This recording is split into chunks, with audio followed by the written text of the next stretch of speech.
ചില ഡ്രിസ്റ്റ് എന്ന് പറഞ്ഞവരെ ഇന്നത്തെ സുവിശേഷത്തില് ഈശോ ശിമയോന്റെ അമ്മായിമ്മയെ സുഖപ്പെടുത്തുന്ന രംഗമാണ് നമ്മൾ വായിച്ചു കേട്ടത്. ഈശോ സിനഗോഗിൽ നിന്നും ശിമയോന്റെ ഭവനത്തിലേക്ക് വരുന്നു. അവിടെ ശിമയോന്റെ അമ്മായിമ്മയെ, പനി പിടിച്ചു കിടക്കുന്ന അമ്മായിമ്മയെ സുഖപ്പെടുത്തുന്നു.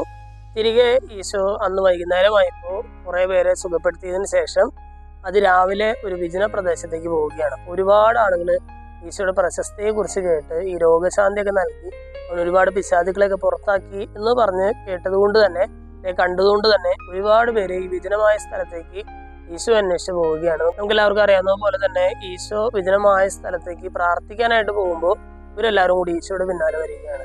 ഇവിടെ വിട്ട് പോകരുത്, ഞങ്ങളുടെ കൂടെ നിൽക്കണം, കാരണം ഇത് വലിയൊരു കാര്യമാണ്. പിശാചുപിടുത്തക്കാരനും അല്ലെങ്കിൽ രോഗശാന്തി നൽകുന്നതിനുമായിട്ടുള്ള ഒരാൾ ഞങ്ങളുടെ കൂടെ ഉണ്ടാവുക എന്ന് പറഞ്ഞാൽ ഞങ്ങളെ സംബന്ധിച്ച് വലിയൊരു കാര്യമാണെന്ന് പറഞ്ഞിട്ട് ഈശോയ്ക്ക് അവരുടെ ഇടയിൽ വലിയൊരു ജനപ്രീതി ഉണ്ടായി എന്ന് നമ്മൾ മനസ്സിലാക്കുകയാണ്. ഈശോയോട് അവിടെ നിൽക്കാനായിട്ട് അവർ നിർബന്ധിക്കുമ്പോൾ ഈശോ പറയുന്നത് എനിക്ക് എൻ്റെ ദൗത്യം തുടരേണ്ടിയിരിക്കുന്നു അല്ലെ. ഈശോ അവിടെ നിൽക്കാതെ ഈശോ പറയുന്നത് എനിക്ക് ദൈവം ഏൽപ്പിച്ചു തന്നിരിക്കുന്ന ഒരു ദൗത്യമുണ്ട്, അത് തുടരേണ്ടിയിരിക്കുന്നു. സ്നേഹമുള്ളവർ, ഇന്നത്തെ സുവിശേഷത്തിലെ ഈശോ നമ്മളെ പഠിപ്പിക്കുന്ന വലിയൊരു കാര്യം തന്നെയാണ് ജനപ്രീതിക്കിടയിൽ നമ്മുടെ നിയോഗം മറക്കാതിരിക്കുക എന്നുള്ളതാണ്.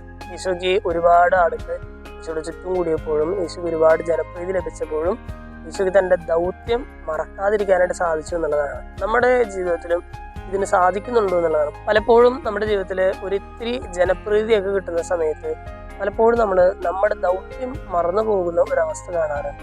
ഇന്നത്തെ സുവിശേഷത്തിൽ ഈശോ നമ്മൾ ഓർമ്മിക്കുന്ന വലിയൊരു കാര്യം തന്നെയാണ് ജനപ്രീതി ലഭിക്കുമ്പോൾ നിന്റെ ദൗത്യം നീ മറന്നു പോകാതിരിക്കുക. ഇന്നത്തെ വചനഭാഗം വായിച്ചു കഴിയുമ്പോൾ ഈ ഒരു ഗുണത്തിനായിട്ട്, ഈ ഒരു കൃപയ്ക്കായിട്ട് നമുക്ക് പ്രാർത്ഥിക്കാം. ദൈവം നമ്മെല്ലാവരെയും സമൃദ്ധമായിട്ട് അനുഗ്രഹിക്കും.